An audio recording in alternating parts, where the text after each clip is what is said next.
In this episode, we're counting down our top 5 movie-going experiences. Those unforgettable nights at the theater that stayed with us long after the credits rolled.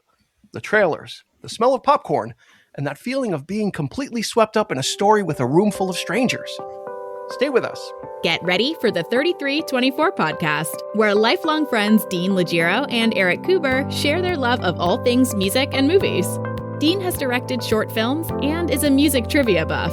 And Eric, trained in audio engineering, brings his extensive knowledge of music and film to the conversation as they discuss, debate, and celebrate their favorite albums, films, and much more.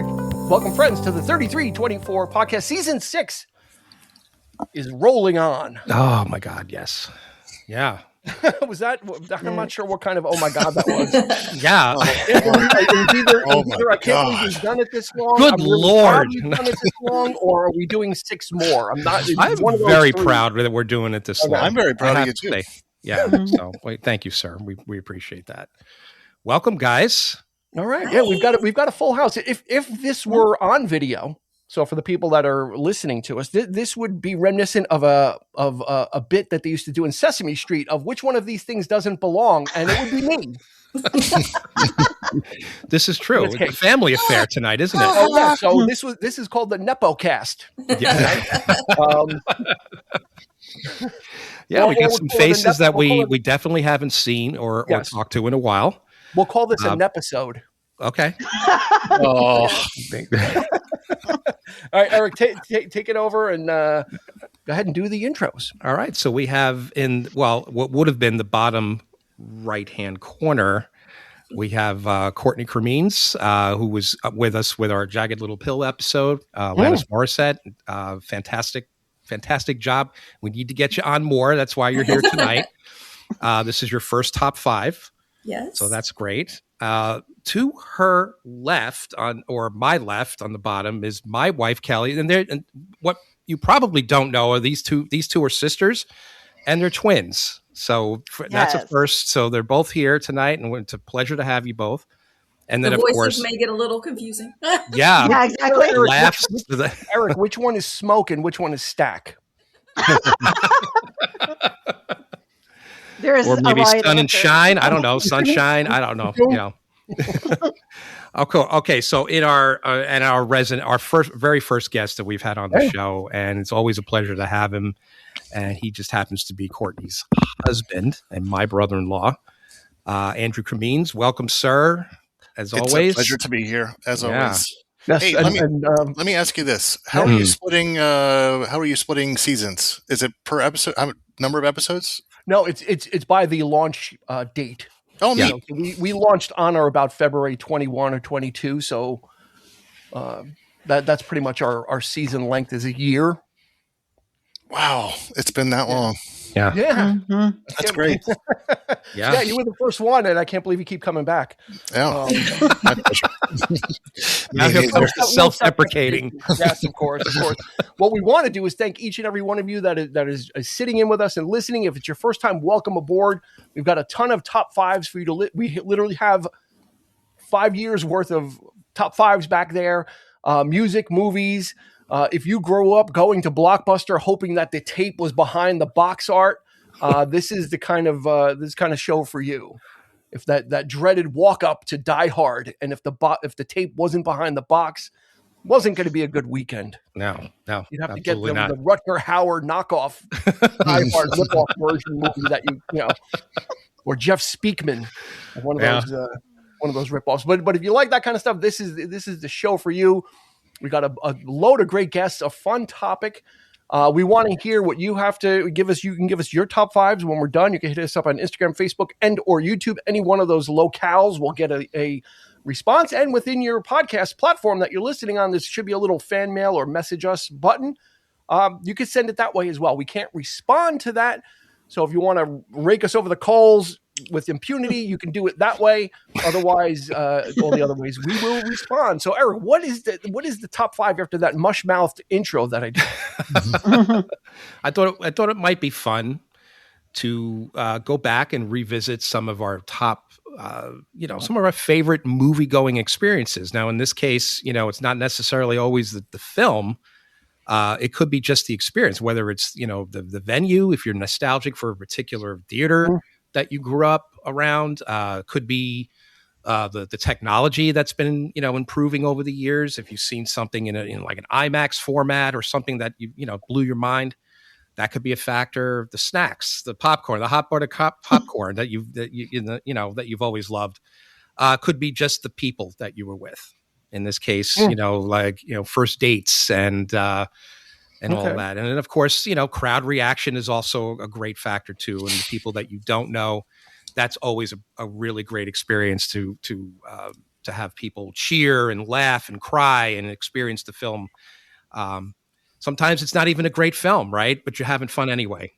Sure. So, it'd be interesting to hear what you guys brought to the table tonight. So we're going to go in a particular order. We're going to start with Mr. Andrew Cremines to see he's going to kick us off. And then we're going to go Courtney, Dean, Kelly, and then myself. And so we'll try to keep it in order.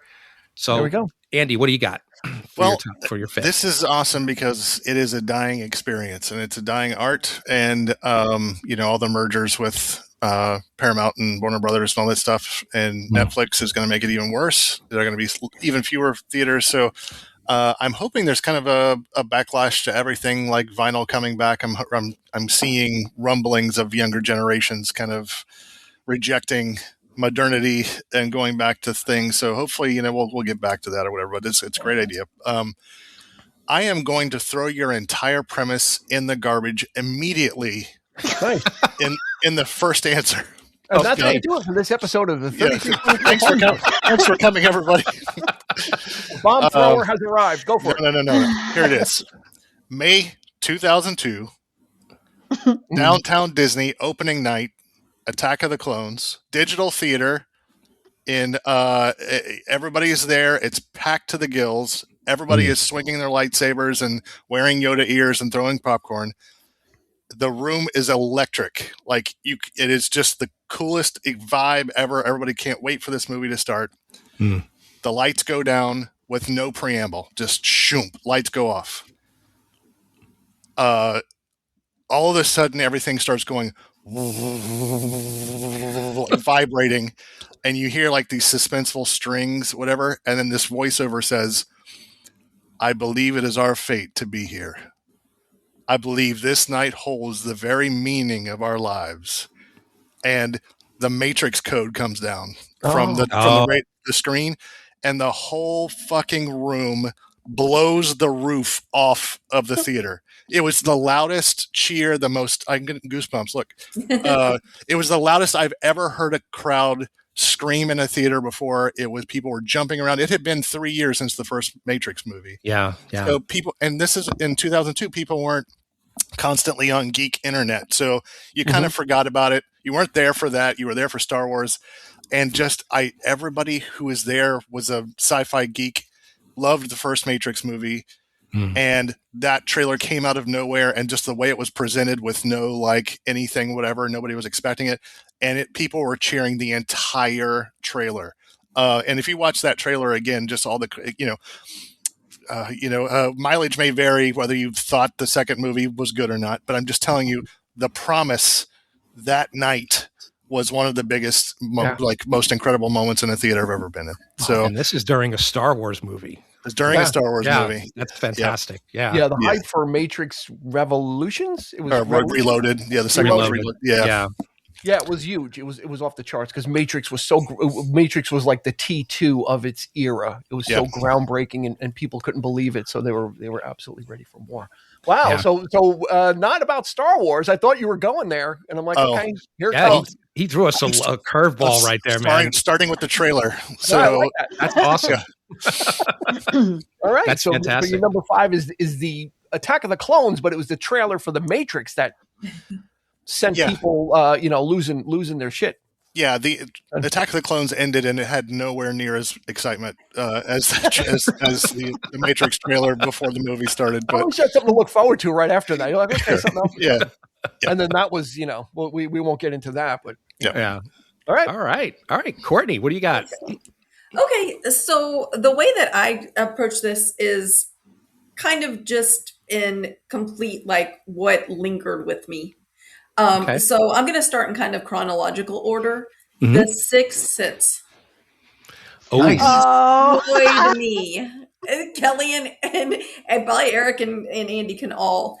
It was the first time we were seeing it because and it was in the movies and you didn't know what was coming. And it wasn't the fact, what the reveal was. It was the fact that the woman was left alone. And her husband had been dead the whole time. And it destroyed me. I couldn't watch that movie for, I don't know, Andy. Many years. Many years. Yeah. That's right. Yeah. I remember. It destroyed me. But the fact that we got to see it, like, before any spoilers, before anything happened, and we were just like, oh my God. But yeah, I could not watch it again for many, many years. And it was everything. I don't think that sitting in the living room would have had the same effect on me. But so it was because of the emotionality of Bruce Willis and his wife, like that whole that arc. That whole arc. Okay. Malcolm Crowe. Yes. But piecing it all together and just it is a great name.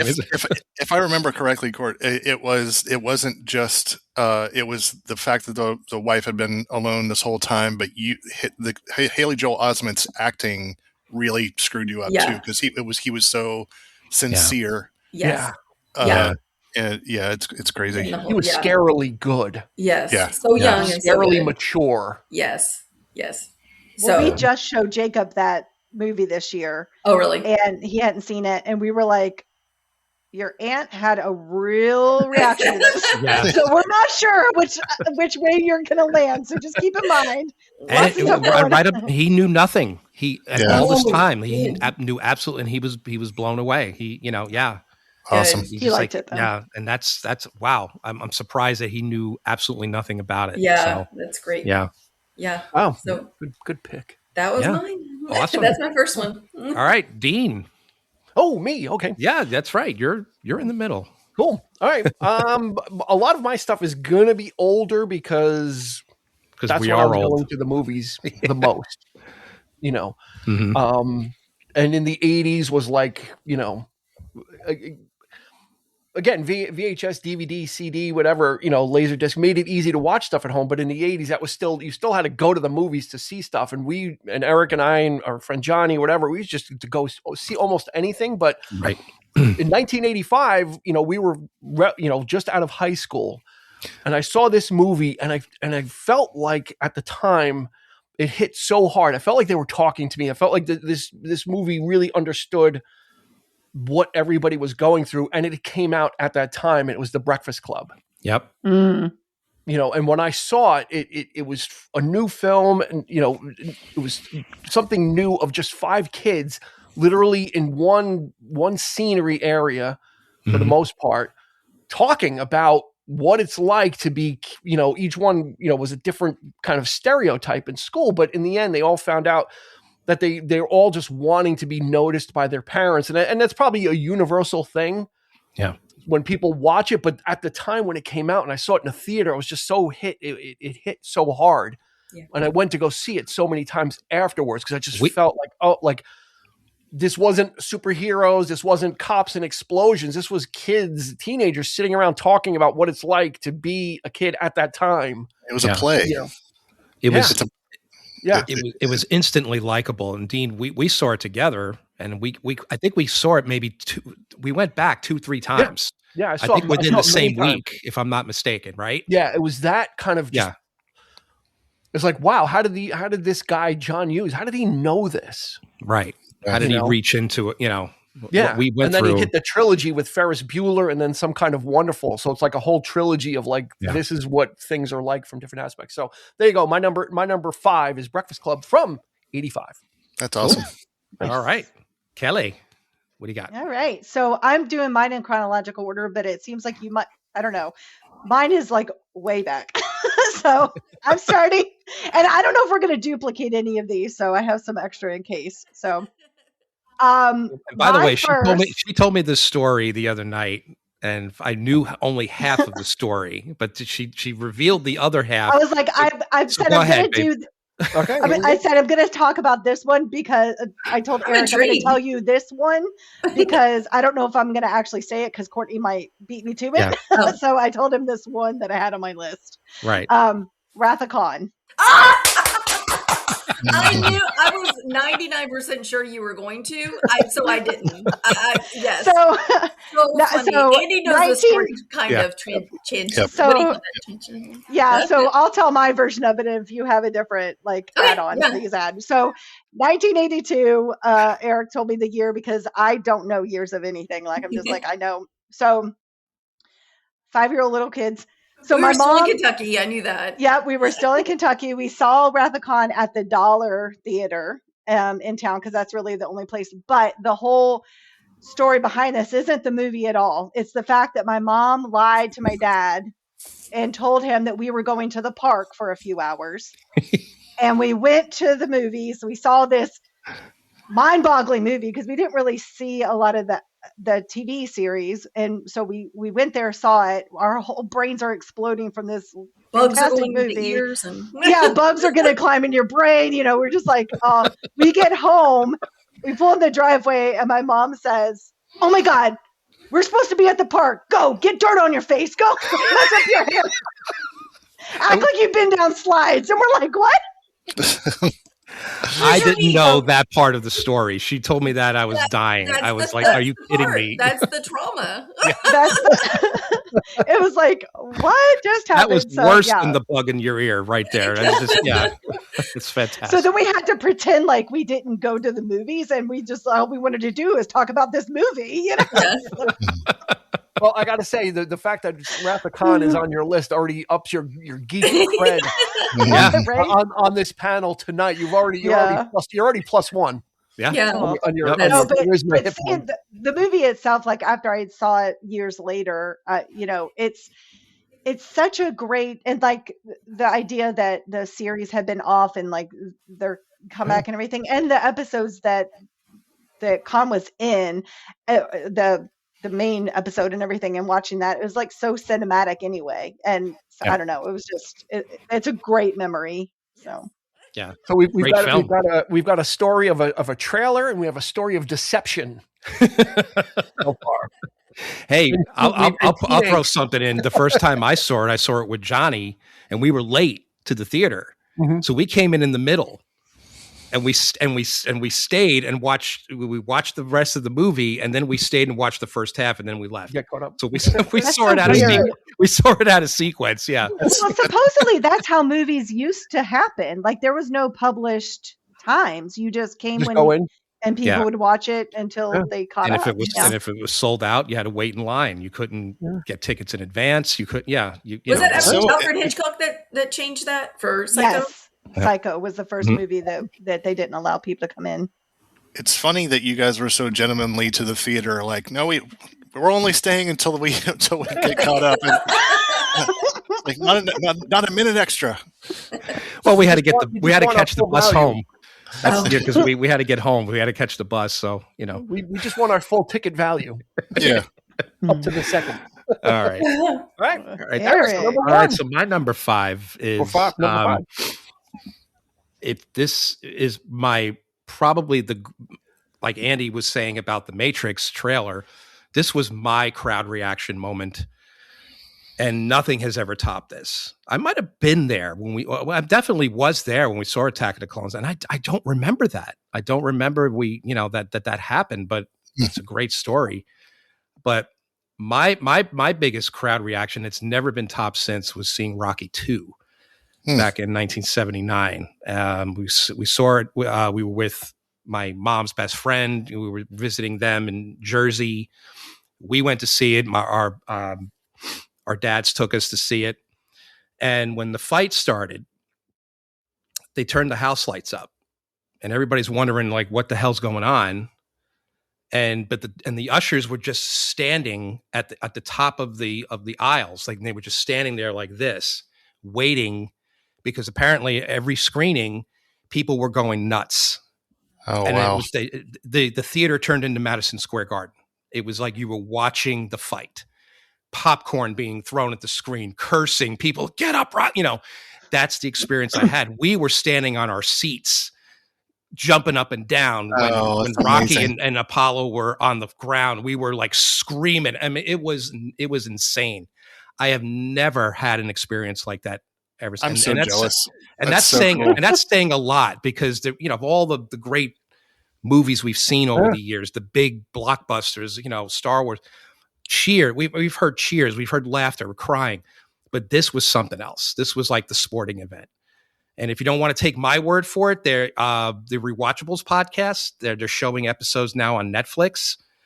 Bill Simmons he's a journalist. He had the exact same experience, almost word for word. I'm watching it, and he basically described the exact same thing that he went through. That's so cool. I was like, are you kidding me? So check that out. There's an episode for Rocky 2 on there. Not the greatest entry in the franchise, but it I have a soft spot for it for that reason. It's always been. I thought you had said the runner up to that type of crowd reaction was Garbage Pail Kids, the movie. I think it's more Andy's speed. I thought you were kind of torn. I thought you had told me it was Garbage Pail Kids, the movie. Well, maybe. I don't know. Rocky 2. You know what's great? What's great about that, Eric, is like if you were able to quantum leap back into your body back then, you'd probably realize that the theater was small, the seats were tiny, the sound was coming out of a bucket. Yeah, but it was still that emotional. That. Yeah, it was amazing. That's great. It was absolutely amazing, and no other. And Rocky 3, and that's always everybody's favorite. Yeah. Nowhere near that kind of reaction. And it was just cool. So that was fantastic. All right, moving on. So Andy, you're up next. This is something that can never be duplicated.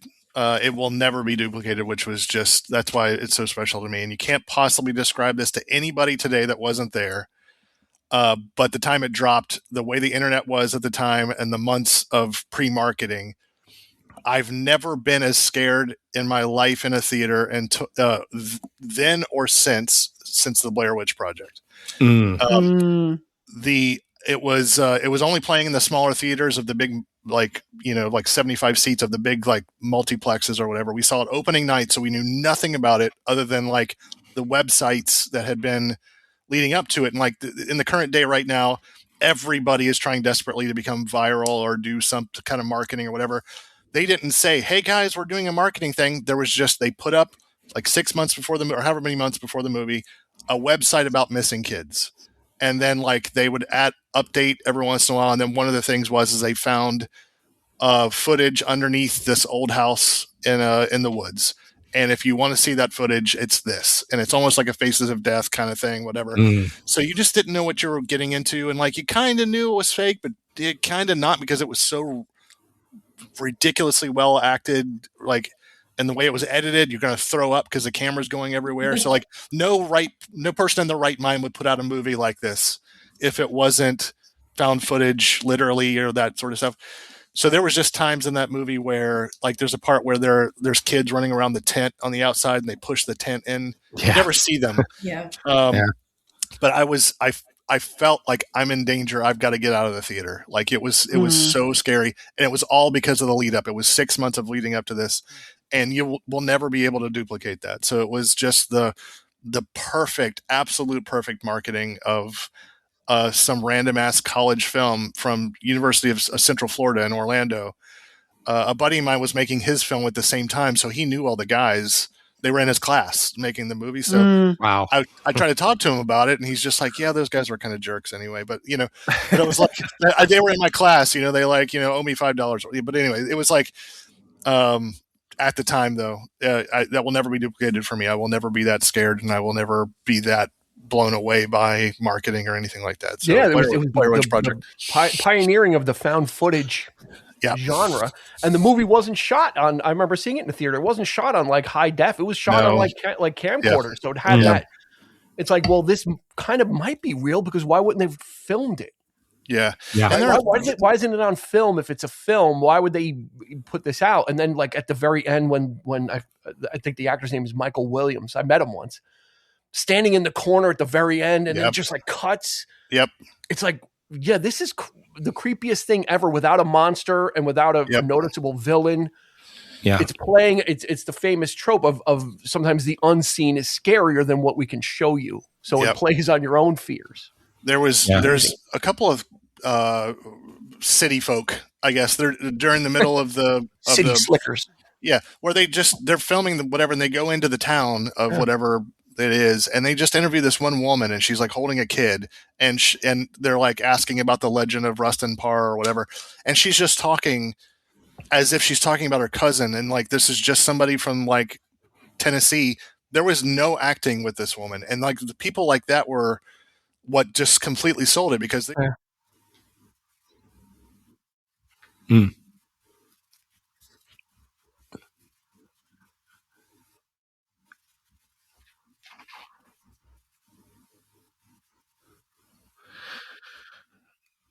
No, that's a great choice. I remember seeing it, and it was just I didn't even know about all the marketing when I saw it.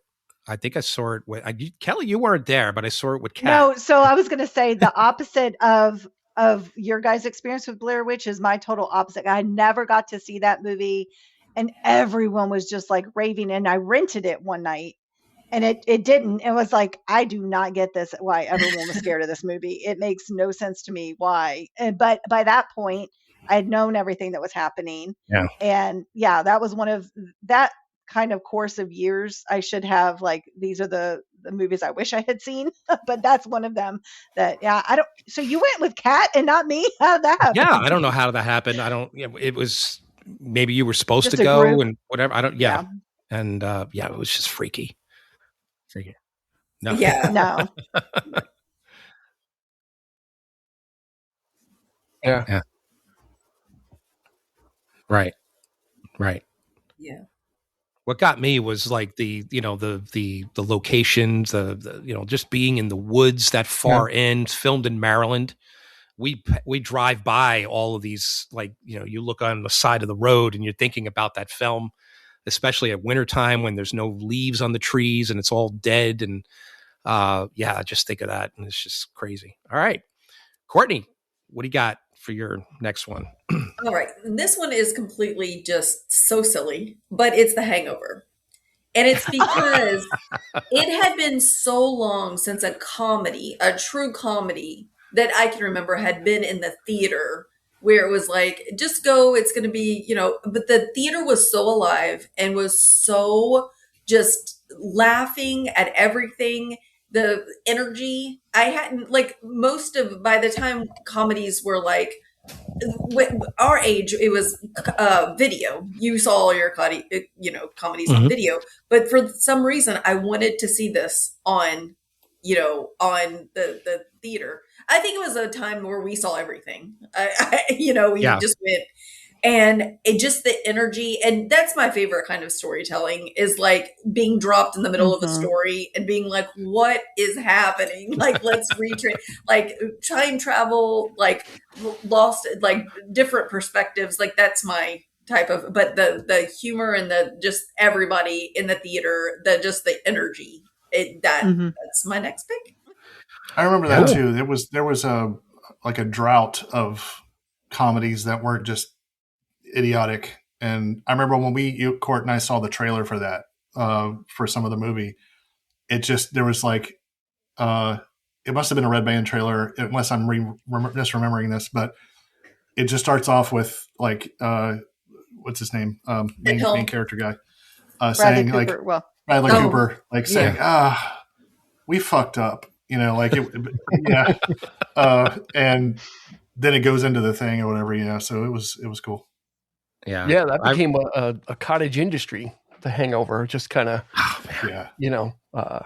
was our first reaction to was the end, right, Cal? Like when we first saw it. Oh, the pictures, the pictures at the end. We were dying. Like even then, the credits are rolling. You see these pictures of So I don't know. Anyway, that's great. Oh. Yeah. Good. All right, good. Dean, what do you got? All right, you're next. 1991 JFK. Yeah. Well, it was a time when the JFK situation was still loomed heavy in society, and no one better than Oliver Stone to tackle it.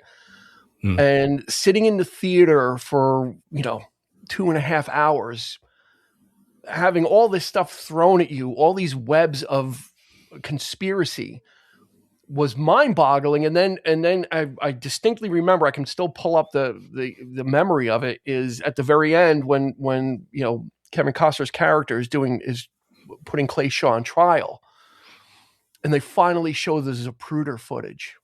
We've been hearing about everything up until this point. It's just been kind of like talk, speculation, the mafia, the government, all these different things, and all gets tied together. And then when they showed the Zapruder footage, people in the audience were gasping. Yeah.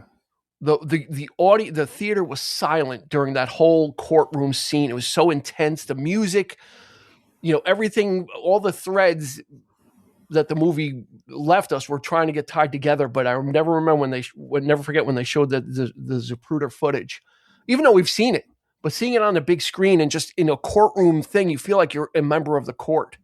Yeah. And people were gasping. You know what's crazy? Like back and to the left. Back into the left, and they just kept showing it. And each time it got closer and closer, and people were, and I walked out, I was like, I feel like I just went like 15 rounds emotionally. Like I was just kind of like, Do you know what's messed up also? And again, I might be completely misremembering this, so forgive me, but there was a teaser trailer for it, and it showed like a piece of paper that exploded outward, and it said JFK, but it was just like as if a poster popped outward. But in the Zapruder film, when his head goes out, it's a melon color. Like it's not bloody red, whatever. It's kind of like an orangey pink, a little faded. Yeah. And like the explosion on the trailer, I remember specifically had that same tint to it, which made it extra gross to me. Yeah. Like it was just this like pop outward, but it had this kind of mist of pink that was weird. Yeah, everything about that movie, man. I saw it so many times. I was like obsessed with it. Even if like some of that stuff is just ridiculous, it's so well. If everything in that movie was false, if it was totally false, he is a master at making it feel like the truth. Yeah, Oliver Stone. He is a master at he totally took presenting you through facts. each part of it. And humanized the situation from something that, people grew up with, just hearing about, and did it happen? And so anyway, so there you go, JFK. The pacing of that movie, the editing was just masterclass. I mean, and I remember back in the day when I was younger, for me, the experience was, my mom had this little coffee table book, and it was just pitch black, and it was just titled in gold letters, like 4 days.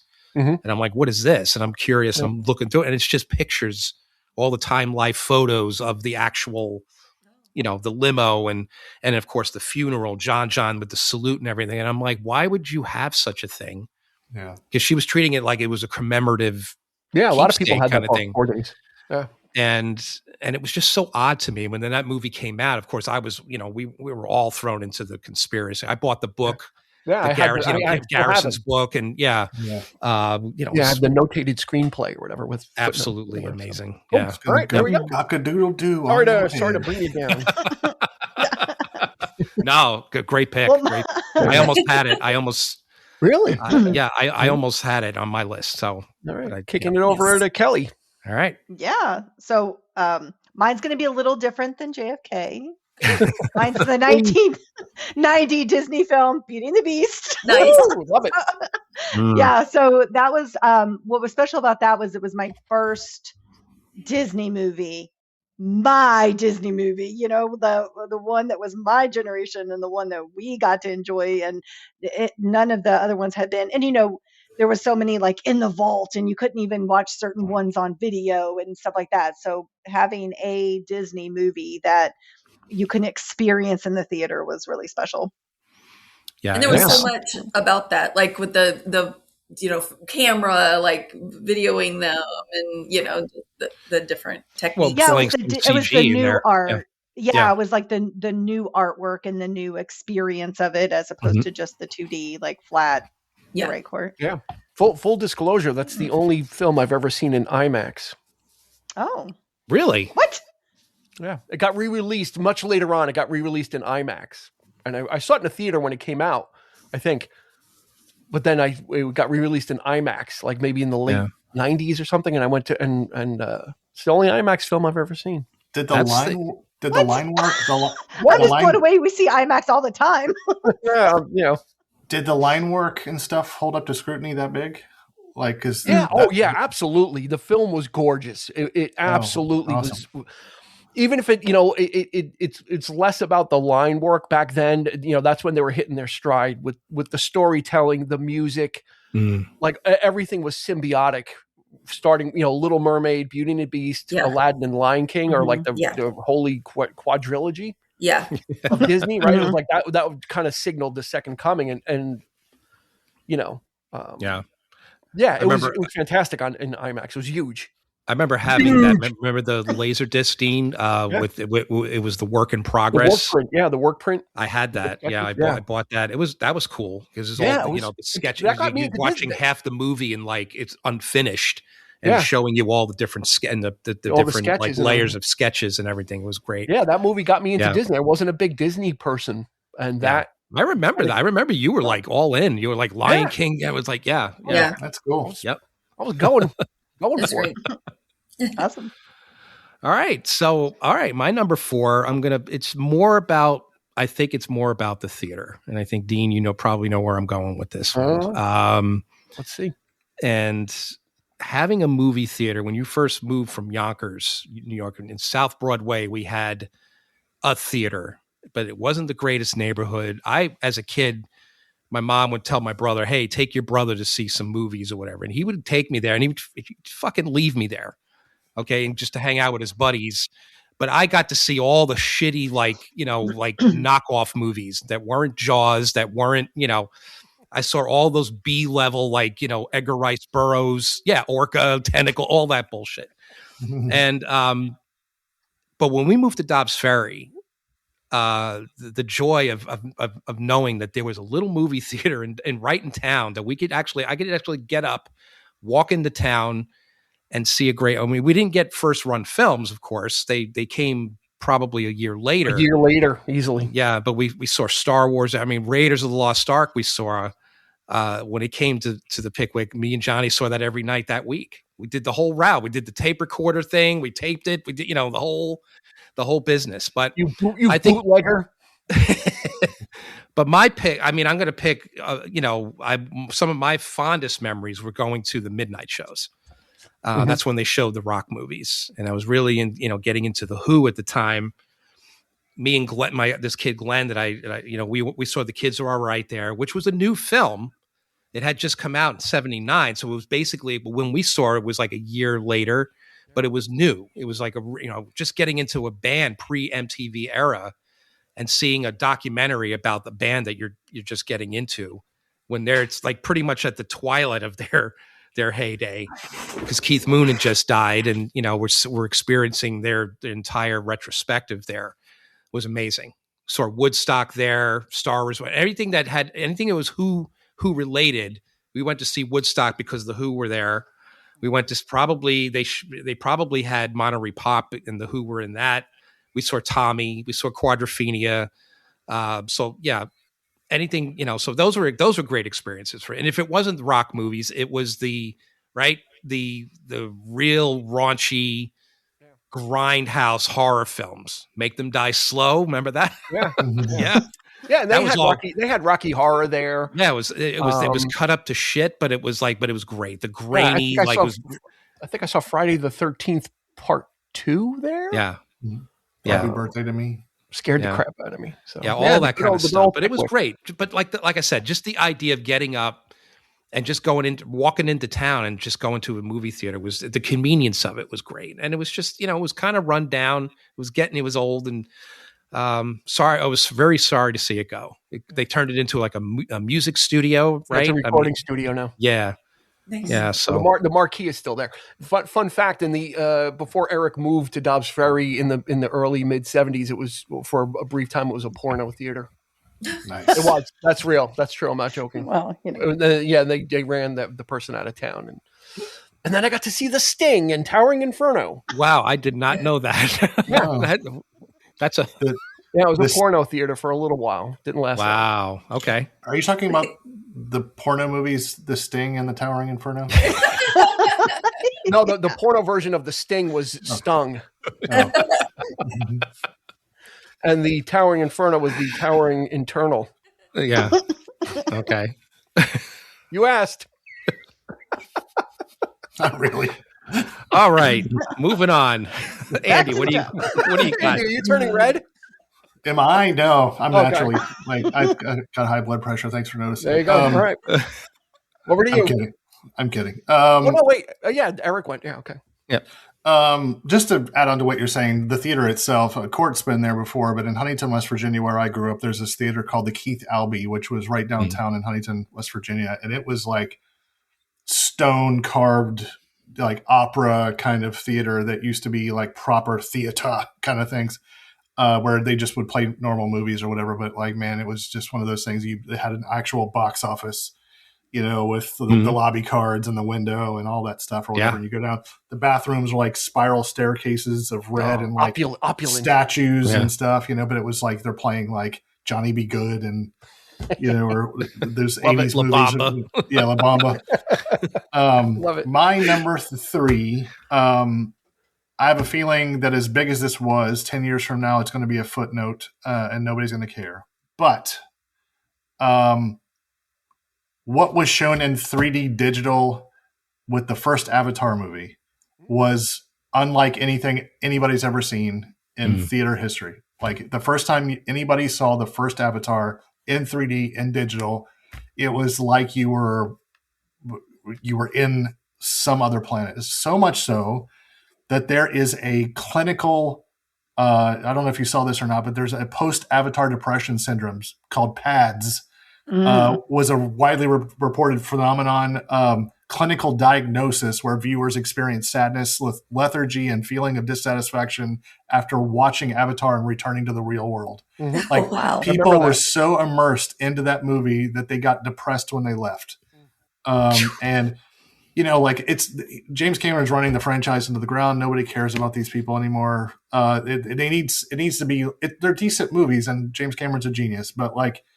Nothing is going to compare to that initial, feeling or whatever. But like just the crystal clear clarity. I complain about this a lot as an artist or whatever. When you go to a movie theater, whenever something is projected black, you can't project black. It's not projecting light because if it's a white screen and it's projecting black, it's just a little bit of a kind of white there or whatever. You're not projecting any light, so it's just the color of the screen. The first time I saw that, the way it was being projected, I guess reverse or digitally or whatever it was pure black. So the darkest it got, it was pure black. If nothing else was on in the theater and that was on pure black, it would be pure black in the theater. I've never seen that before, and that's what made it really pop and very saturated and felt like it was, it was just absolutely gorgeous, and people. It was just so beautiful. Cool. So I don't think anybody will ever replicate that. I thought I was stepping into a Roger Dean cover, like a Yes cover, like the landscapes floating in the sky. Like that blew my mind. Was the whole and just the sort of juxtaposition of them flying around these jagged places and stuff. That's always been a thing for me, is like background in films, like even matte paintings, even the shittiest matte paintings are cool to me. Like the imagination behind what's back there, and what are you going for? And the bioluminescent stuff at night was what got me. Like that's just wherever they stepped, it glowed for a second and everything. It was very trippy and leave it to Cameron to be on the cutting. I've never seen a single one of them. I saw the first one. I saw it in 3D. I did go. It was probably the only 3D movie I've ever seen.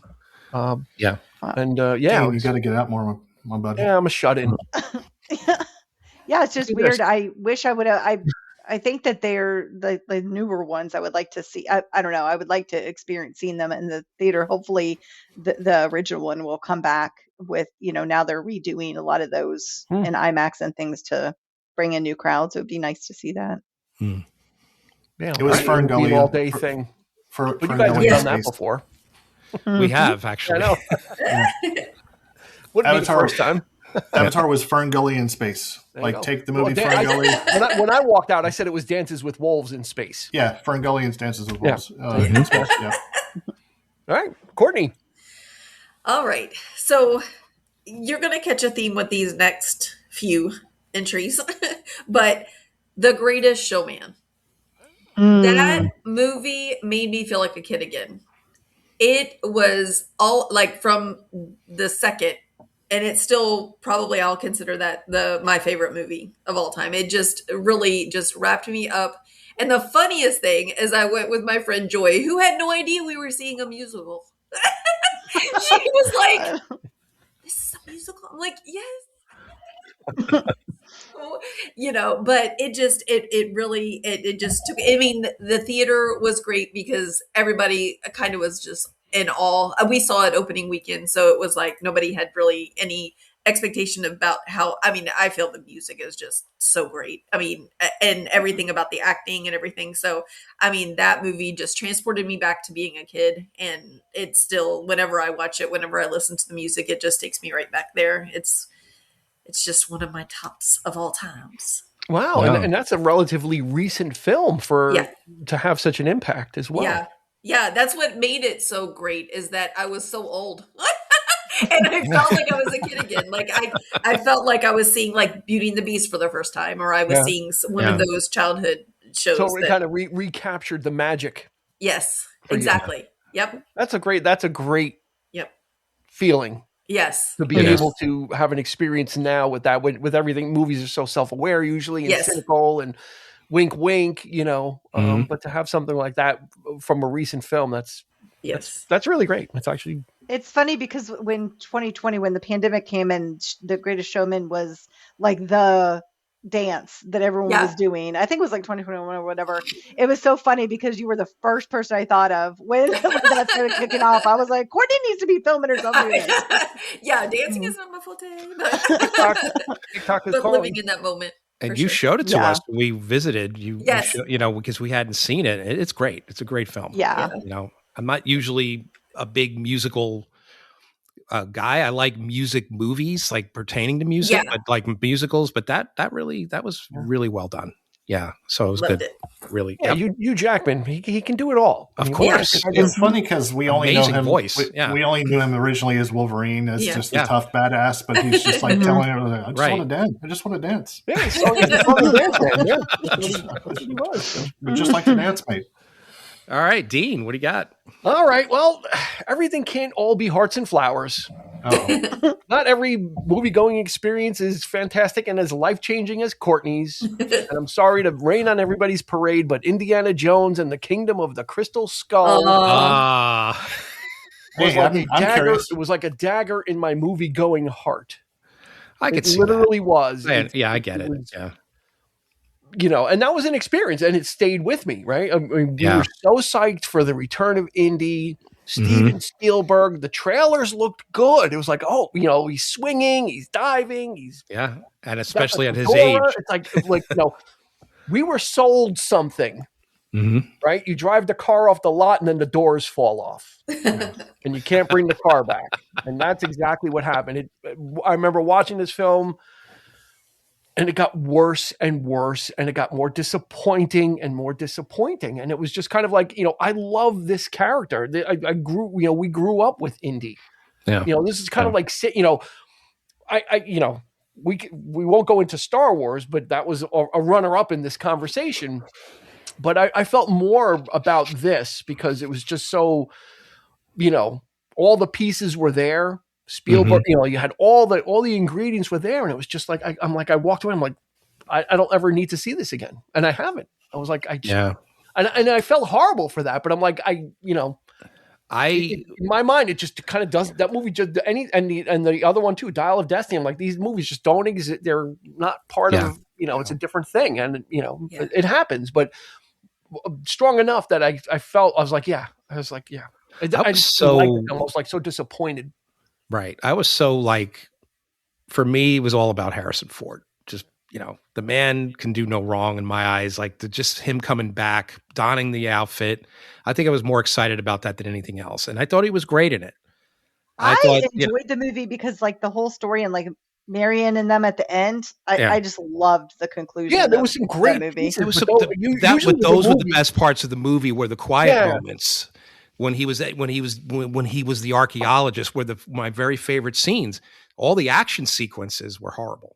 Yeah, that's what killed enough of the good stuff to outweigh. You'll give movies that you like a pass. You'll kind of grade them on a curve, right? You know, and you'll kind of tolerate some things that you might not from other films. Spielberg finally, I blame Spielberg because he is a great enough director now to say, hey, you know what? I think this character is ridiculous now because now I'm making all of these like historical epics, Lincoln and all this kind of thing. I've become a different type of director. I'm going to show you just how ridiculous Indiana Jones can be. And he turned it into a Looney Tunes cartoon.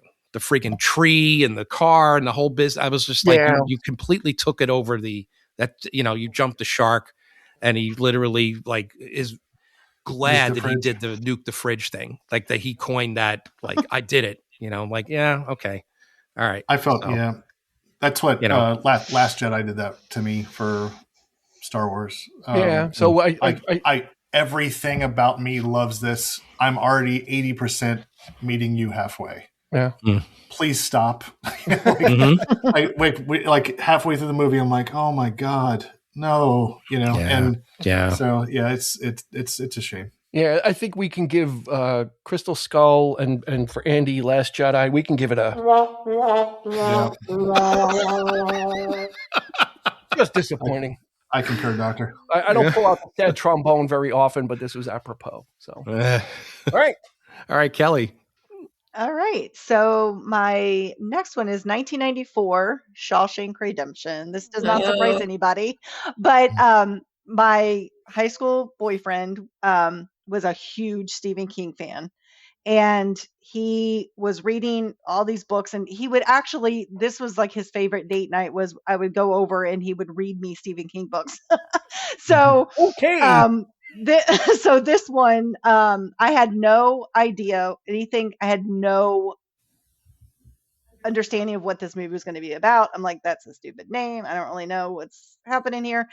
And, he was just like, come with me or whatever. So, and from the moment, the first scene of that movie, I was just like sucked in, and I loved every scene of that movie. I thought was perfect. I thought the story was phenomenal. It was just like an experience. You know what I mean? It was just like the theater didn't exist in that point. Like in that movie, I was just like so into it. And then when it was over, I was just like, I can't believe I've been sleeping on this for, you know what I mean? Like this kind of a story, so yeah. Are you the only one of all of us that has actually seen it in the theater? We didn't. Did you guys see it in the theater? I don't think we saw it in the theater. No, I didn't. Wow. Yeah, I didn't see it in the theater. So you're the only one out of all of us that saw it in the theater. So see, you went up on us. That's the experience. There you go. I've got a question. So would a date night go like, so tonight for the next 12 hours, it'll be the Dark Tower? No, it's just like a chapter, the entire Dark Tower series. Exactly. Ice cream. Just a chapter. Oh, you'll love this. And I was like, I like having it read to me. Installment of The Stand. No, I didn't mind it being read to me. I just was not a big, I would not be able to sit there and read a whole Stephen King. Not to get too, I'm a little intrigued by this. Did he do like the voice or did he just do like a straight reading? No, just a straight narrator, just to the fact. Just like an introduction to the story. Yes, exactly. Just like a couple of chapters. Now you read the rest. No, did he do the Morgan Freeman? No. So that's definitely a memory and something that I do feel proud that I feel like a lot of people have come around and Shawshank is, they're everybody has. Whatever, but Stephen King said that. I was an OG, okay? Yeah. Like I said, not many people went to see it in the theater. That's why it didn't do well. No. And it is a really great movie to see in the theater. The size of the prison on the big screen and the overwhelming doom of it. It was really if they ever bring it back, I'd love to see it. I have to. But anyway. Absolutely. All right. So that's all right. So my number 3, you guys, Andy kind of stole my thunder a little bit, and so did you, Dean. Yeah. But Attack of the Breakfast Club. No, I remember seeing, I went to see the film and I was just completely moved. Dances with Wolves. I'd never forget the first time I saw it. And I went by myself and I don't know why. And it's the only movie that I have seen 6 times in the theater alone by myself. I just kept going back to see it over and over again. And I don't know. When we first met, I remember you talking about it a lot. It was, I don't know what it was, the humanity of it, I guess. It was Costner was just becoming not even a star yet, but I was starting to like him, stuff that he had done, Field of Dreams and, some of those things. And the fact that he came in and directed this thing, first time director, you're not even a movie star yet. And you're directing what looked like this big, epic, expensive film and then it really didn't have much of a budget at all. You come to find out it was but he needed to make it. When you find out how it was made and why it was made, it's that much more endearing. And it treated Native Americans with such respect and humanity. I'd never seen anything like it before. Westerns, generally stereotyped, as savages, the bad guys, stuntmen, white stuntmen painted.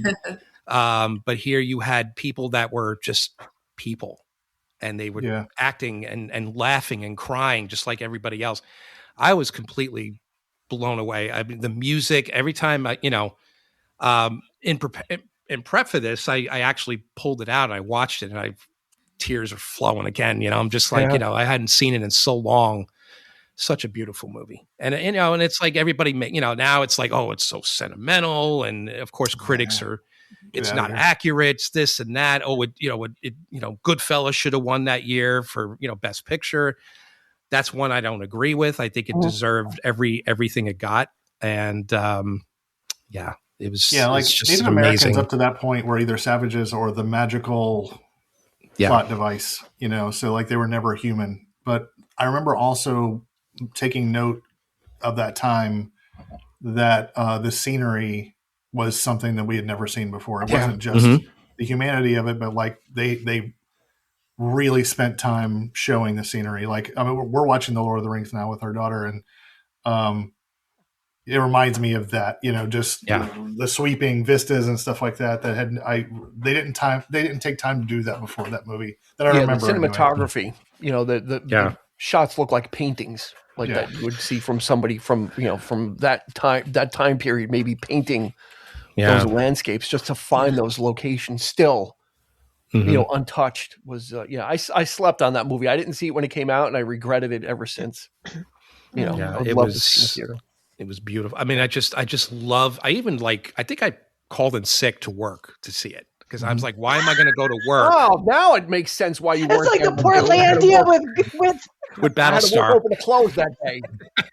Yeah. No, I was working at Reader's Digest at the time. It was my last. I was like, why am I going to drive, 45 minutes to Chappaqua when I could be sitting in the theater watching Dances with Wolves right now? Well, there you go. And that's I remember when Spider-Man 2 came out. A friend of mine that I worked with was absent that week, and I said, like 2 or 3 times, and he said, "Andy, it's my entire life. I've been waiting for this. Somewhere in my town, Spider-Man and Dr. Octopus are fighting, and I'm sitting here working, and I'm missing." So he just kept. When you put it that way. Yeah. Yeah. I think what got me too was the isolation of the character. I just love stories about the sort of, the lone wolf kind of characters who don't know where they quite belong. There's another movie that I really love from the 60s called The Sand Pebbles with Steve McQueen. It reminded me of that. And lo and behold, it's one of Kevin Costner's favorite films. So that makes sense. I think maybe I saw that in his depiction of the character of Dunbar. And I think back and I'm like, now I want to watch it. I'm like, bye guys. I just want to put it on right now. So. But anyway. All right. So Andy. Taught us all what Tatanka meant. Yeah, Tatanka. Yeah. I am going to go, interestingly enough, because I thought that I have this separately, but now that Dean's opened this door, about like experiences in the theater. And I have this written down because I have one that's that was a little crazy, but it was a crazy experience, but I will never forget it. When in 2019, there was a lot of turmoil before COVID, and COVID overshadowed everything. But in 2019, there was a lot of political turmoil. There were 434 mass shootings in 2019. A lot of school shootings, a lot of protests, a lot of shit was going on. And it was like the pressure cooker was bubbling a little bit. And we went to go see, me and a friend went to go see Joker with Joaquin Phoenix. Okay. And we're watching this movie, and I'm watching the movie, and I'm thinking, okay, cool. And then I started thinking, okay, well, they're trying to be Taxi Driver with Joker and all this stuff or whatever. And like 3 rows ahead of us was a guy sitting by himself, and he kept talking, like muttering and talking to himself. And it was a little annoying, but he was a little ticky and it felt dangerous. Like this could go bad. And like just a few years earlier in Wesley Chapel, not too far from us, somebody got shot in a theater for like being on their phone. They were like texting their babysitter, but somebody got into an argument and somebody shot somebody and all this stuff. So halfway through the movie, I was starting to get a little like, there's such an intensity to this movie. And then the point when it comes up to where, with when he's on the show and he, pulls the gun and all this stuff or whatever, I started thinking like, this is the worst time in history to release this movie. And because it was just like, this is going to embolden so many people that feel, like that the Joker represents him or whatever, and then right after that scene, when it got intense, the guy in the front do you remember in the movie Malcolm X, right before Malcolm X gets shot, there's a guy's like, get your hands out of my pocket. Yeah. Like he kept yelling. And you're just like, ooh, what's that? And then all of a sudden people get shot. That's what was happening. The guy in the front row was like doing some sort of tick, or like he was yelling something while all of this is going on. And I was already feeling weird. And then we left the theater and I was like, I have got to get out of here. And it was like, looking back on it, I was afraid that it was going to embolden people to do all kinds of crazy stuff, but people took it, in a different way. And I'm very thankful for that. But I remember being genuinely frightened about what this movie was going to have an impact on society about. And it was happening in the theater at the time. I was afraid I wasn't going to get out of there. So it was, I'm exaggerating a little bit, but it was just the whole experience felt really, it was a very intense experience in the theater. And Yeah. Joker was actually on my list as an honorable mention. What was your experience? It was just an intense experience, but not anything like you had. But then they just make a sequel and they just undo all the, Yeah, it doesn't. It exists in the same universe as Matrix 4. We don't talk about it. The less said about it, the better. Yeah. We need to make a pocket universe where we could put all these movies and they can kind of exist in like a little pocket universe. Yeah. Absolutely. Kind of put them there. And so sorry for you guys. All of your movies suck. Universe. Yeah. They didn't occur here. We need like a 313 universe we could put them in. That's a great choice. Yeah, that movie was. I walked out of it and we were talking about the movie, about the things that were portrayed. Like I remember me and my girlfriend were walking out and we just started talking about mental illness, and we just started talking about just it wasn't a superhero film. I didn't know what I was expecting, but it wasn't that. Mm-hmm. And my goodness, to make the laugh a mental illness. Like, why has nobody thought of this, or more of a tick than a mental illness? It was like they always made it like he was already crazy, so everything was funny. But this was like he was sad, like the man who laughs, and would laugh out of oh man, it was great, man. Yeah. But, anyway, cool. All right, Joker, 2019. All right, Court, you're okay? I'm sneezing. Yeah. It is allergy season. Yeah, for sure. All right, so these next ones, like I said, there's a theme. There's The Greatest Showman. So K-pop Demon Hunters in the theater sing-along. Okay. It's the best representation that if you make something good on Netflix or something like that, there is an audience for it to go to the theater. And sitting in that theater with a sing-along with everybody like singing and eating their popcorn and like, you know, the little kids up to the, you know, people who are putting on a show. It was transformative. It was amazing. And it just made me love the movie that much more. I felt so like I said, transported into that realm. I already loved the music, but seeing everybody else just joining in, it was amazing. I have to see this movie. I haven't seen it yet. You have to see no, it. I know. Everybody's talking about it. Like, yeah, well, see, like, okay, that was my problem. Like everybody was talking about it, and that immediately turns me off. And Courtney and Kira had already seen it while I was in the other room working and all this stuff, whatever. So I'm like, I'll get to it eventually. And then, like, eventually because Court will watch it literally any time of the day if anybody asks. I watched it and I was like, damn, that's great. That's Is it Sony? It was Sony, but they didn't release it. Like, it was up for grabs. So Netflix actually took it because they couldn't find a home. And then I'm looking at the animation. I'm thinking Into the Spider-Verse. Yes. It's very Spider-Verse. For Spider-Verse plus anime. But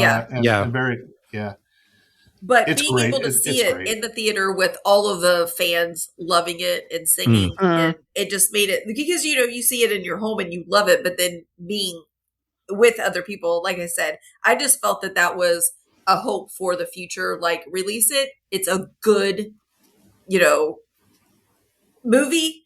It will find a life other places. Like, so yeah, there's still hope. It's objectively. It's objectively good. Like, it's one of those movies, like, if you leave that movie theater and you're like, oh, it was horrible, you're like, you're something's wrong with you. People are like they want that image, like images from that on their cakes at work. Like, they want, you know, K-pop. I'm like, what is that? What is that? Oh my God, you haven't seen it? Like, you know, I'm like, I'm sorry. Okay, you know, But now, I could see the appeal for sure, you know, but we have to check it out. Yeah. So, cool. All right, Dean. When Andy said 2019, I was afraid he was going one of two ways. He went one way, and something else happened in 2019 that was the culmination of like an 11-year investment in film watching, and it was Avengers Endgame. Okay. And you know, talk about a payoff for a movie. First of all, make mine Marvel. I've never been a DC fan, so this was me. This was like dreamland of them doing this, doing each movie with intent, even using different directors, and, you know, from Kenneth Branagh to Jon Favreau, and tying everything up into a film that closed out like that chapter. It's almost like a 10-year graphic novel. Yeah. Talk about, you know, hairs on your arm standing up. Sure. Yeah. You know, when Cap, you know, two main things at the end, when Cap gets, you know, the hammer. Oh my God. Like the first one is like, holy shit. You know, I'm getting, you know, it now. That's my boy right there. Yeah. And then when all the portals open up. Yeah. On your left. And everybody comes in, and it's like, how did you do this without messing it up? How did you cram every character into this? Give them enough time that they're recognized. Still keep the story on its feet. Still move it forward. Still kill off characters. You know, characters had to die. Yeah, they didn't leave you hanging. I mean, they didn't let you off the hook at all. Yeah, it wasn't neat. Yeah, it wasn't a neat little bow at the end. And so you got a movie, a cartoon movie or a comic book movie that had gravitas. It had consequences. You know. And for the people that went along on that ride and saw all the films, like, it was like the perfect thank you from filmmakers. Like, here you go. You made this happen. So here's our thank you. Here's a 2-part film. And Endgame was just magical. Walked out of it, it was on my list too. And specifically the scene with, you know, like Steve Rogers is alone in the ruins of the compound, desperate and outnumbered. And he was about to die. I figured he was going to die. I'm like, I know someone's dying. Everybody's gone. And still he like pulled up his shield. He's like, okay, if I'm going to die, I'm going to do this or whatever. And then it was like, on your left, Cap. And when he pulls I bawled. Like I was ugly crying. I was ugly crying. And then like Falcon comes out and you're like, oh, I'm so glad to see Falcon. What? And then like Black Panther comes out and you're like, oh my God, I'm so glad to see Black Panther. And I'm like, what? You know, like they've made these characters that over the 10 years that nobody cared about anymore be so amazing. And then like as they came out one at a time, it was just, oh my God, 10 years. It was so well earned. Like, you know, on the Pegasus, it's just like, you know. Yeah. It was so well. Yeah. I mean, it was just like you say, Dean, it was that to me that's the MCU right there. It's a cinematic TV show for me. Was every movie felt like an episode of your favorite TV show. And this was the grand finale of that show. And most finales usually fall short, but this they pulled it off.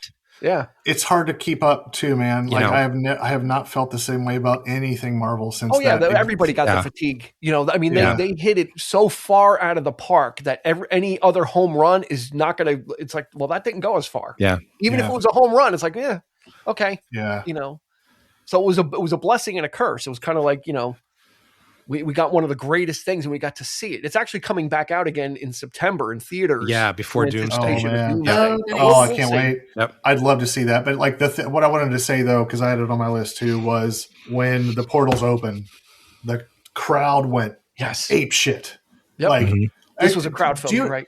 I mean, let's just take like a step back here and just say like at this point, whatever. We are all cynical. We've all seen everything. We've all seen too much that we should have never seen. We know people in Hollywood are making these things. We know who the actors are. We know that guy slept with this person, whatever. When you're in this theater and it can evoke a reaction where 200 people erupt in applause to who? Who are you applauding to? Nobody's hearing this. It's a involuntary reaction to. That's how good it is. You can't help but feel elated by this. You know what I mean? Oh, like that's what's so great about it. I mean, it's like almost like a sneeze or something. Like you can't. It's so good that you're erupting. Yeah, it recaptured some magic that I felt was lost.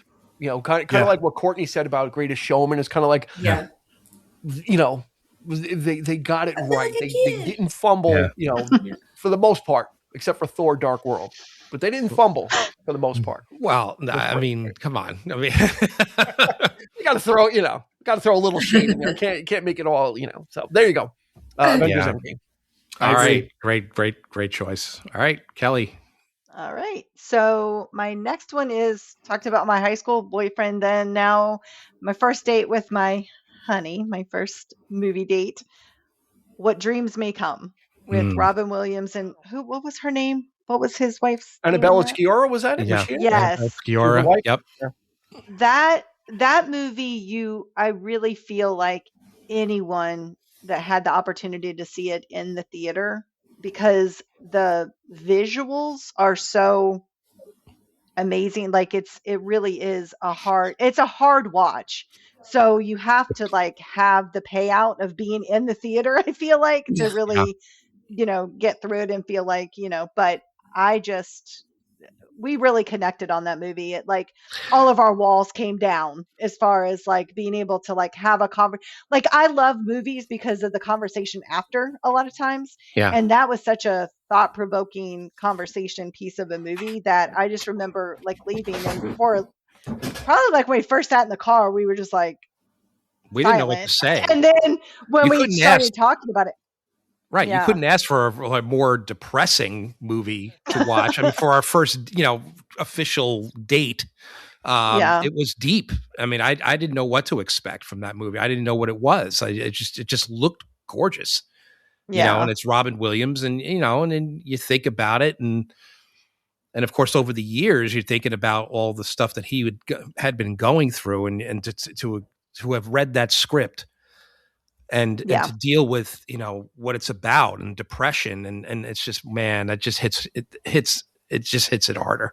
Yeah. But it's a great film. I mean, it's a beautiful film. Yeah. But it's really the experience of being there and like having that, again, totally focused on that particular moment and going through it and everything. So yeah, that would be mine.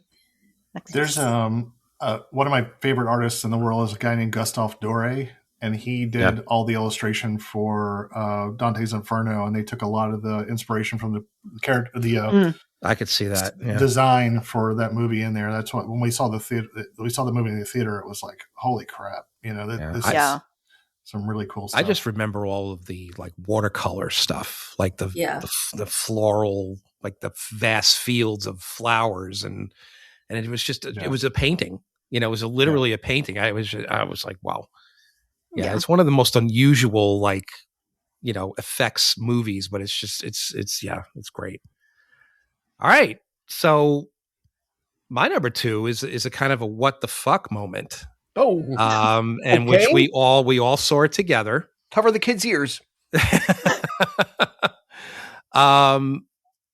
Not quite sure what we made of the film, but I remember we all liked it, and it was just an odd thing for Cameron Crowe to do, and it was Vanilla Sky. Yeah, it was. I just remember like I didn't know what it was. I mean, I had no idea that it was actually a remake of an Italian film that I just greatly admired. Decided to remake it. It was so out of left field for him because most of his movies are usually centered around music, like relationships, things like that. And I'm sure this was about that, but it took it to a whole other level of like, is this a sci-fi movie? Is it what's this about? We were perplexed. I recall like having the conversation, like, what the hell did we just see? Yeah. But we remember it was, I don't know if I could say it was transcendent, but it was just one of those movies where you were thinking about it for probably a couple of weeks after you saw it. Yeah. The music was great. It was on point. The great cameo by Spielberg was in there. And then like a few months later, we went to see Minority Report, and Cameron Crowe returned the favor by being in that and his little cameo there. So there's we had that experience. The hologram of John Coltrane, I thought was awesome, so you kind of get the sense of is this the future? Is it, where are we? Yeah. So you kind of in an alternate reality, maybe, I don't know. It's one of those puzzles and how many movies do you got? I mean, you got Tom Cruise and Kurt Russell in the same film. So, I mean, which was an interesting, casting, but I think I'd probably walk out in connection with you guys. The same thing when I saw that movie in the theater. I'm like, what was real? Yeah. Like, what part of this was real? What part wasn't? Yeah. Do I even know, even though they kind of explain, like. It was Black Mirror before Black Mirror. Yeah. It was like the best. Yeah. It did have Good Vibrations by the Beach Boys. Yeah. Yeah. Great music. Like the music was oddly placed. It's like, I mean, like it made me, it was the first time the intro to Good Vibrations made me feel uncomfortable because it was it was like, oh, this is I never thought about how oddly weird that intro was when it was until it was played over the visuals of that movie. And it was a little more sinister feeling, right? Like, I think I said this in the last podcast I was with you guys, but Cameron Crowe's autobiography, we listened to it The Uncool. The Uncool. Can't recommend it enough. So good. Yeah. Cool. Because he goes through his early childhood, but he's a master storyteller, so he plays it out of chronological order, and it's so good. And he narrates the audiobook. So if you're ever in a long trip or something like that, highly. Well, that'll be cool. I'd like to. Yeah, I might take a listen to that instead of just reading. I don't know. Maybe we'll see. But I just fun listening to him. Yeah. I always love hearing like him telling stories, and he just did a Criterion Closet video. He was in the closet. He picked some great picks. So yeah, I was hoping that maybe we'll get an Almost Famous Criterion or something. I don't know what they're planning, but but yeah, I just and it's a shame that movie got panned. People called it pretentious and this and that. It's not really his cup of tea and that kind of thing. I thought it was great at the time. It was 10 years ahead of everybody else. That's the problem. I just love those little oddities that just come along and just blow your mind. You got to take those risks as a filmmaker too. You just got to, you know. Yeah. I absolutely love it now. I remember when we saw it, I was like, again, I don't know what we're looking at, but that's the best kind of art is like, it makes you think about it. And then like you see it again and you're like, damn, it's art and society has not moved forward by doing the exact same thing over and over again. And like that movie was just so far ahead of its time and great stuff. Cool. Yeah. All right. Number one. We're on number one. All right, Andy. Hey, hang on, Andy. I got something for you. Who are you? Where do you come from? Are you listening to me? What do you want to do with your life? Desecrating a defenseless textbook. We actually added to it. I was like, damn. No. What is that? A Twisted Sister pin? On your uniform.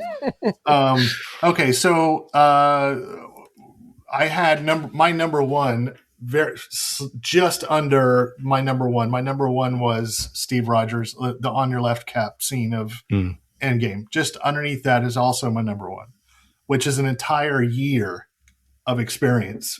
And I will only say this because Courtney's on the call with me, just to give her mad props. So we are watching trailers for movies, and a trailer for Pulp Fiction comes on in 1994. And Court insisted we need to see this movie, and I'm like, there's no way in hell you're getting me to watch a John Travolta movie, because this is Look Who's Talking 9, John Travolta, and all this whatever. So it was just it looked cool or whatever. It was a gangster movie, but at that point it was. You can't describe the year leading up to the independent cinema revolution. Everything was just so cookie cutter. It was the same thing over and over and over and over again. Everything had some wet, dark alley with blue light on it, with some guy with a ponytail. And it was just the same shit over and over and over again. And then we went to go see Pulp Fiction, at the North Del Court movie theater here in Tampa. And I remember sitting in the theater waiting for it to happen, but it only showed independent films as the trailers. And the first one that they showed was Clerks. And it was in black and white, and it had like Alice in Chains in the theme, and they were like talking about Star Wars. And I was like, that's pretty cool. But like the audio was weird. I was like, this seems like something that we could have done, but it seems fun. Like, I don't know, it felt like a TV show or something like that. But then they showed a couple other trailers or whatever. And then we saw Pulp Fiction, and I was absolutely obsessed with Pulp Fiction. And I know a lot of people saw Reservoir Dogs first, but Pulp Fiction was something like I had never seen before, and it hit me at the exact right time. And the soundtrack, the time of the year of the post grunge, everything, like to take something like to have like a Neil Diamond song with Miserlou and all this stuff, and then like cut in between that. This is a tasty burger to like Dungeon Gimps, and like you're leaving the theater and you're just like, what the hell was that? And again, it's one of those things you can't explain what The Matrix was to people at the time, to people that have seen it 1,000 times. Pulp Fiction is ubiquitous now; it's part of the furniture. When that movie came out, it was just like holy shit, and that turned on the faucet to like so many independent films that like, hey, you can do that, and that just flipped Hollywood on its face. And I would never have seen it if Courtney didn't push me to do it. There have been a couple of movies, and I need to say this. Courtney has got the radar for trailers. This, she will put it, that's this. And we call it the Garden State effect, because Garden State, the first time we saw the trailer for Garden State, both of us felt that we were like, oh shit, with Zach Braff and Natalie Portman in that movie. Yeah. But it's just it had like Imogen Heap's Let Go as in the trailer and stuff. And we were just so moved by the trailer. But Court has got like the nose for. That's Across the Universe. Across the Universe, The Hangover. Yes. All these movies where it's like that's we're seeing that movie whether you like it or not. We're seeing that movie whether you like it or not. And every time we go, I don't want to go, and every time I go, I'm like, holy shit, that was great. So, Pulp Fiction in the theater at the behest of my wife or girlfriend at the time. There you go. All right. 1994. Props to Courtney. Yeah, absolutely. And you guys quote that all the time, I hear. Yeah. Right? Everywhere. Every time you go out to dinner. I don't think Buddy Holly's much of a waiter. Much of a waiter, yeah. Yeah. All right, Court. All right. So this last one is solely based on the surprise of the movie theater that we saw it in. But the movie itself was, I'm still thinking about it. And it's a new movie. Good Luck, Have Fun, Don't Die. Just came out. It just came out. It was only showing in one theater in Tampa, and it was the University Theater. And for those of you that know, it's a defunct mall. It's nothing. It's like dead mall. Yep. Andy was like, it's only showing here. I want to see this because I've heard like you want to see it on the screen. We go there. And it is 100% decked out like Pee-wee's Playhouse. They have Cherry. They have like just Chicky Baby and the Puppet Band. They have the entire theater is decked out in Pee Wee Herman, that old Memphis style art style. It's like it's a kitschy kind of artsy theater it's turned into, and it is so gorgeous. And they play crazy independent films and all this stuff or whatever, but sorry, go ahead. But no, and it was just amazing that we lucked into going. We thought it was the only place that we could see it, and it ended up being the best experience because it was in that theme. But the movie itself is my favorite type of storytelling. It goes through different scenarios. It's crazy. It's like, and we talked about it for like a week later. And I really think that it's great on the big screen, but just the theater experience itself was like in and of like that made it so great. And there weren't that many people in the theater, but they were very intrigued and in it. So like, even though there wasn't a lot of people, you felt the energy of, because the people that were there sought it out and then were pleasantly surprised that the theater was what it was.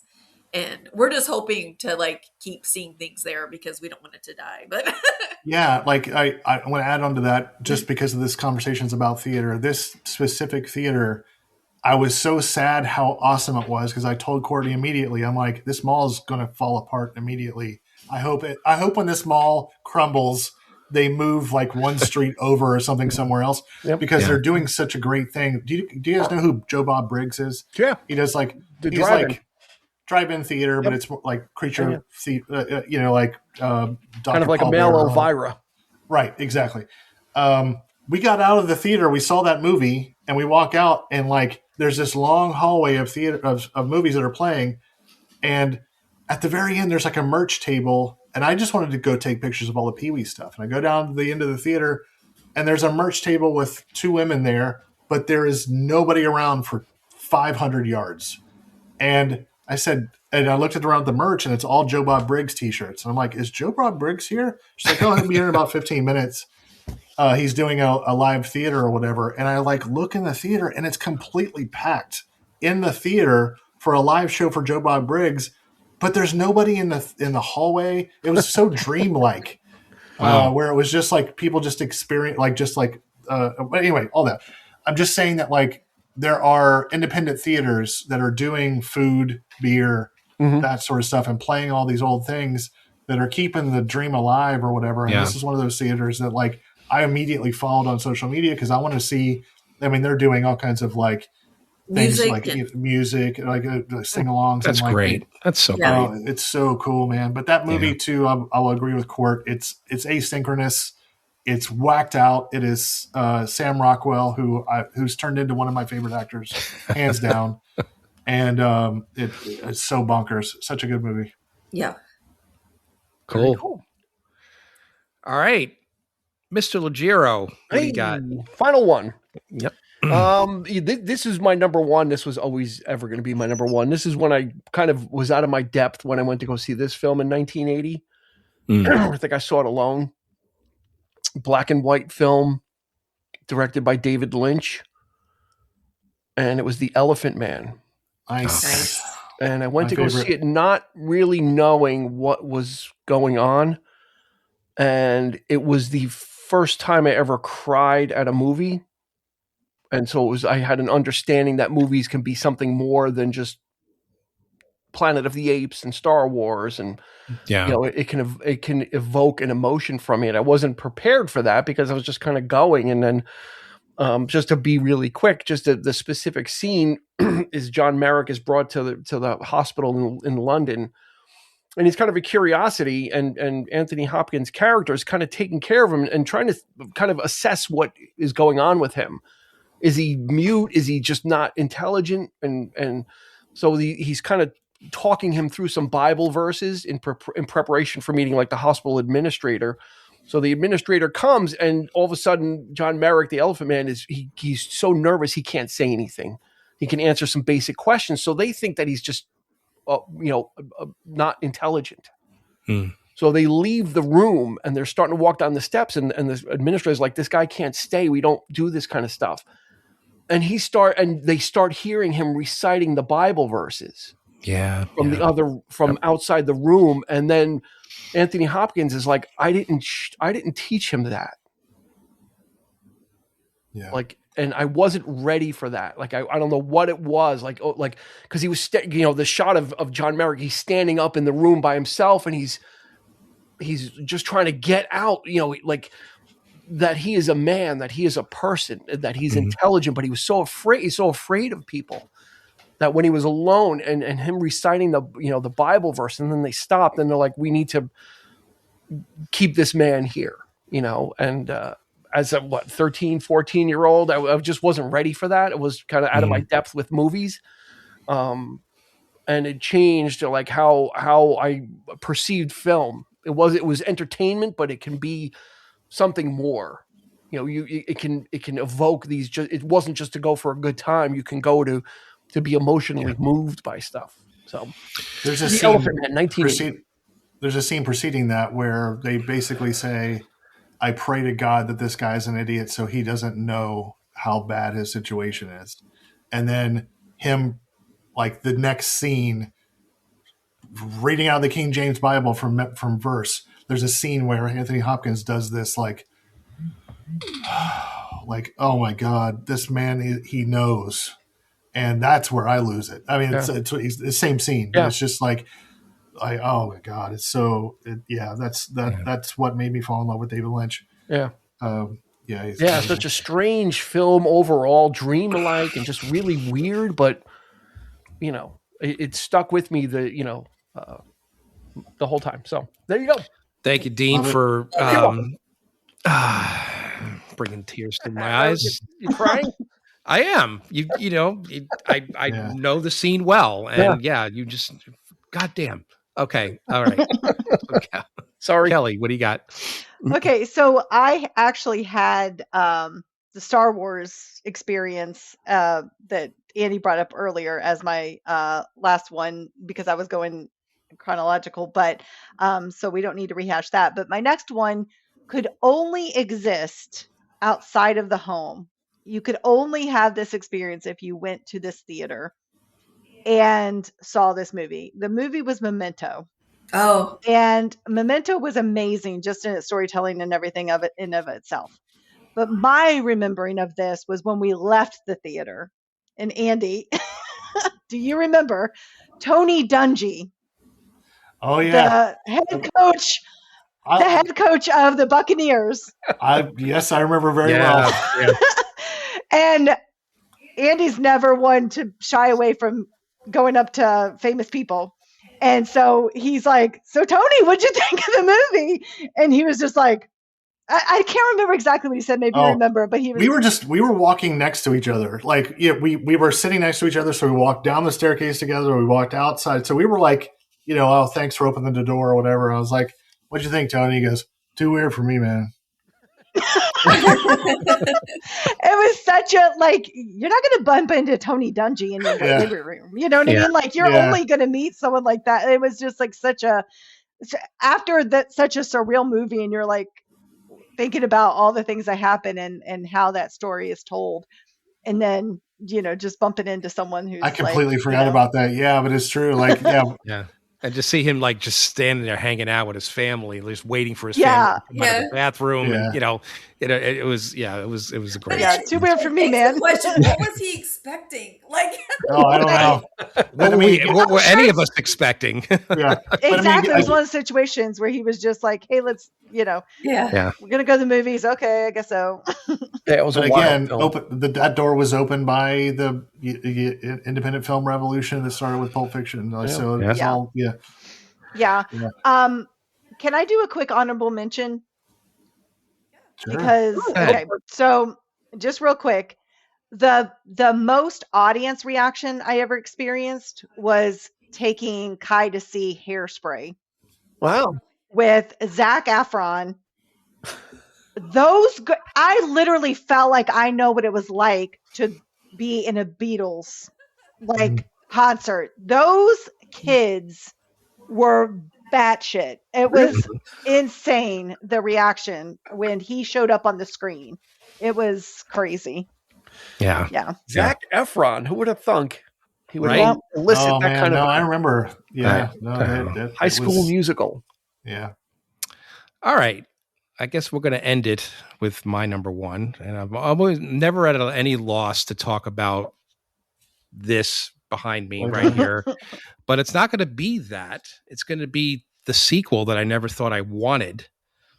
And for up until the release of the movie, I was totally dead set against it because I thought Blade Runner would be the only movie that was unscathed by turning into a franchise or, that kind of thing. And when Ridley Scott decided to go back to the Alien universe with Prometheus, I went to see it. I thought it was okay. I didn't like the last act, and he said, "Oh, I'm going to do another Blade Runner." I'm like, please don't. So I, slowly but surely, they attached Denis Villeneuve to the I'd never heard of him. I had heard of Sicario. I had heard, and I had to watch all of these movies. So I got to know Denis Villeneuve very well through all the other stuff that he had done. Sicario, Arrival was what really kind of did it for me because that's an amazing film as well. And then, of course, the great Roger Deakins, when we went to see Skyfall, the James Bond movie, he did the cinematography for that. So that really I'm like, okay. So bit by bit, I'm thinking, okay, this could work, And I think it was Kelly that said she kind of put the nail, when she came home all excited because she knew how I didn't want this and I was driving her nuts fuck, one day I was like, okay. And the next day I'm like, fuck this shit. I'm like, whatever. So she's like, NPR thought it was great. It heard that she was driving home and she's NPR thought it was, she said it was fantastic. So I'm like, all right. So we went to see it in IMAX and needless to say, we were both blown away by it. It was just absolutely stunning. He did such a great job with it. I let out such a sigh of relief when the movie was over that I just thought it was just, and it made me forget that Ryan Gosling of all people, who I wasn't, I didn't mind the guy, but he didn't, I hadn't really seen him do anything serious before. I hadn't seen Drive at that point. So, and I know that was out just a year or two before. But I was totally riveted by him throughout the movie, as Kay, he was just, he made me forget that Harrison Ford was in it, because he didn't show up to the last 40 minutes of the movie. And it's I was, because I was totally riveted by him. But it's just when that moment came, when the entire color palette of the movie changed at the end, and everything turned from cool, bleak to bright orange, was holy shit, this is absolutely amazing. And it was a great experience. Of course, the experience was exactly the same experience that I had with the first one, when there's maybe 4 or 5 other people in the theater and they got up and just walked out in complete silence. Nobody said anything. and it was, and you come to find out the movie actually didn't do well like the first. But you know what? I didn't care. I so that was my, and the sequel to me is right up there alongside all of the great sequels. And Zach and Jake, they actually prefer it over the first one. So I'm glad for that. I'm like, good, because I think it's a great film. So there it is. That's my number one. All right.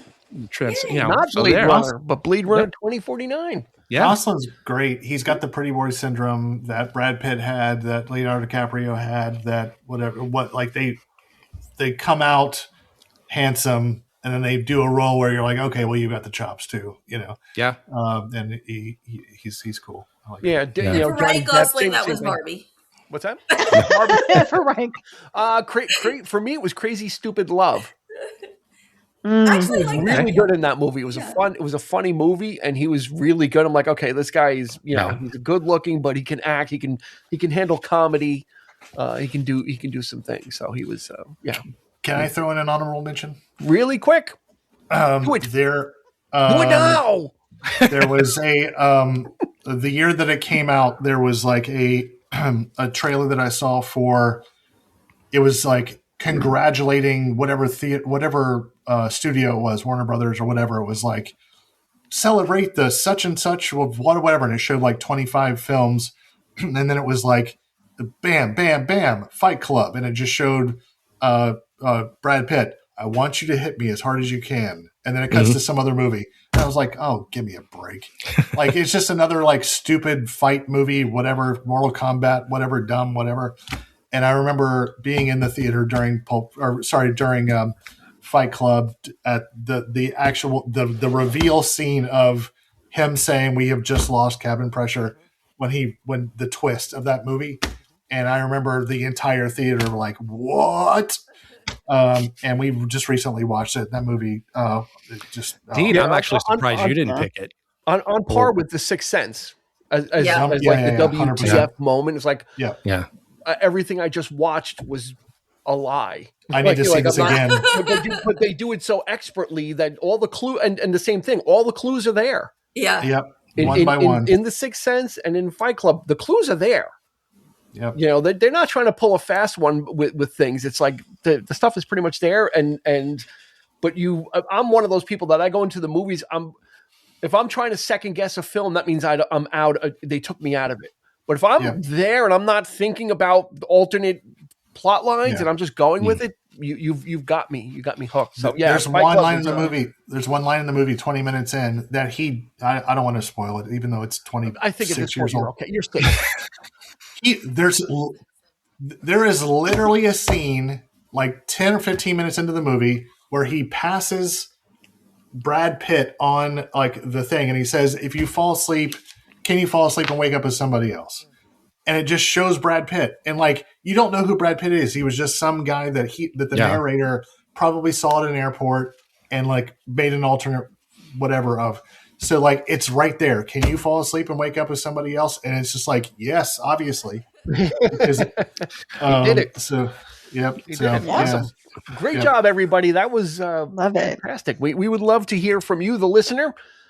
If you made it this far, give us your picks as well. Let us know. We would love to read about your experiences and what movies mean to you. I mean, I think this was a little bit of us wearing our hearts on our sleeves and kind of getting to know us a little bit better through these through the movie experiences that we've had. I think some of that is a reflection, what we like and what we react to. That's why I like watching reactors watch Dances with Wolves. And they're crying at the end when Wind in his hair is like, oh, don't you know I'm your friend? And I'm like, I'm crying. They're crying and I'm crying with them. Hey, Dad, you want to have a catch? Like Field of Dreams reaction videos on YouTube. I'm like, I know it's coming, but they don't. So I kind of, like watching them cry and get emotional kind of brings it back out for me. So anyway, give us your picks. Hit us up on Instagram, Facebook, YouTube. Where do we start? Courtney Cremines, thank you so much for joining us. We appreciate it. Thank you so much. It was a great time. Yeah, I love it always. Fun. It was a lot of fun. Andrew Cremines, the other side of the Harvey Dent coin. True. So much. The smart and ugly version, yes. I didn't say who was the scratch side. I didn't. I'm calling it out. That's for you guys. You guys to hash that out. Kelly Kuber, thank you so much for joining us as well. Bringing your movie picks to bear, and I love that they were all so different too. And that's really what. Having twins, it could have been really right. Yeah. I mean, but that's what I loved about what hearing what things hit people and why, and what the experience means to them, and that's what makes it so personal. So, like Eric said, everybody, or Andy said, 200 people are cheering in Avengers, but some might be cheering for Spider-Man. Some might be cheering for, because they saw Star-Lord or whatever. Like the whole thing, and you get caught up in it. So it's movies are great for that. And that's what the theater experience can do for you. So of course, Eric and I will be here each and every week. So if you give us a follow, you'll get a gentle notification, kind of like a tap on the shoulder when new episodes come out, and then you can check them out. In the meanwhile, in the back room, there's well over 250 other episodes you can sort through and pick and choose. Andy's on them, Kelly's on them, Courtney's on them, and Eric and I are on them as well. So we invite you to do that. So that's going to do it for this episode of the 3324 podcast. For Andy, for Courtney, for Kelly, and for Eric, this has been Dean asking you to please go ahead, be kind, and rewind. You've been listening to the 3324 podcast with Dean Legiro and Eric Kuber. You can find us on your favorite podcast provider, so please like, subscribe, and rate to become a part of the 3324 family. Your feedback is important, so make sure to follow us on Instagram and Facebook at 3324 podcast and on Twitter at 3324p to join the conversation.